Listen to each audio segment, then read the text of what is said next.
10th 11th 12th 2024 March and ஏப்ரலில் public exam எழுதணும்னு விருப்பப்படுற private candidates தனித்தேர்வர்கள் உங்களுக்கான ஆன்லைன் அப்ளிகேஷனுக்கான டேட் வந்து கொடுத்துருக்காங்க.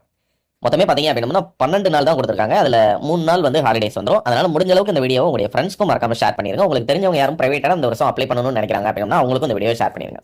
10th வந்து 12th 3 பேருக்குமே உங்களுக்கான ஆன்லைன் அப்ளிகேஷன் தொடங்கக்கூடிய நாள் பார்த்தீங்கன்னா 27/12/2023.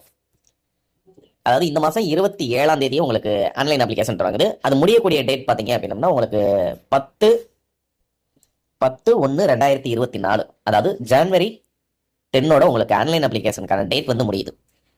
ஒருவேளை இந்த 10 நாளைக்குள்ள நீங்க அப்ளிகேஷன் போடக்கூடிய டயத்துல நீங்க போடல அப்படின்னா அடுத்து 11ஆம் தேதியும் 12ஆம் தேதியும் நீங்க தக்கல் முறையில் அப்ளை பண்ணலாம் அப்படின்றது சொல்லியிருக்காங்க. அதுக்கு 1000 எக்ஸ்ட்ரா பே பண்ண வேண்டியிருக்கும். அதனால முடிஞ்ச அளவுக்கு இந்த 10ஆம் தேதிக்குள்ள ஆன்லைன் அப்ளிகேஷன் முடிஞ்சிருங்க. இல்ல நான் 10ஆம் தேதியே போய் நான் அப்ளிகேஷன் போடுவேன், லாஸ்ட் டேட்ல ட்ரை பண்ணுவேன் அப்படின்னு நினைச்சீங்க அப்படின்னா, ஏன்னா எல்லா ஸ்கூல்லையுமே உங்களுக்கு ஆன்லைன் அப்ளிகேஷன் நடக்காது. சர்வீஸ் சென்டர்ல மட்டும்தான், இணையதளம் மூலம் வெளியே இருக்கக்கூடிய பிரைவேட் இதில் நீங்கள் பண்ண முடியாது. புரியுங்களா? நல்லா ஞாபகம் வச்சுக்கோங்க. அரசு தேர்வுகள் இயக்கக சேவை மையங்களுக்கு அவங்க நிர்ணயிச்சிருக்கிற சர்வீஸ் சென்டரில் மட்டும்தான் பண்ண முடியும்.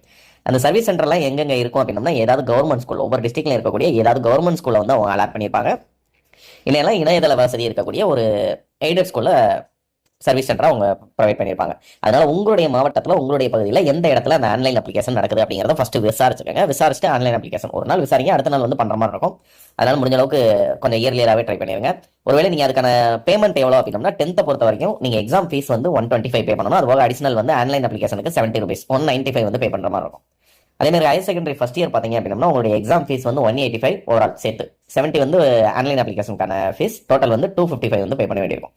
இதற்கு 10 +2 பண்றீங்க அப்படின்னா +2 பொறுத்த வரைக்கும் ஒவ்வொரு சப்ஜெக்ட்டுக்கும் ஈச் ஒன் சப்ஜெக்ட்டுக்கு நீங்க 50 வந்து பே பண்ற மாதிரி இருக்கும். இப்போ 6 சப்ஜெக்ட்டுக்குமே நீங்க அப்ளை பண்றீங்க அப்படின்னா 300 ரூபாய் அதுக்கான பேமெண்ட். அது போக இதர கட்டணம் அப்படின்னு சொல்லிட்டு 35 rupees கேட்கறாங்க, 335. அது போக 70 rupees வந்து எக்ஸாம் ஃபீஸ் கேட்கணும். மொத்தம் வந்து 405 வந்து நீங்க பே பண்ற மாதிரி இருக்கும். இதுவே நீங்க 11, 12 ஒரு நாள் தள்ளி போச்சு அப்படின்னாலும் நீங்க 11th and 12th வந்து அடிஷனலா 1000 rupees பே பண்ணணும் தக்கல் ஃபீஸ். 10th பொறுத்த வரைக்கும் 500 வந்து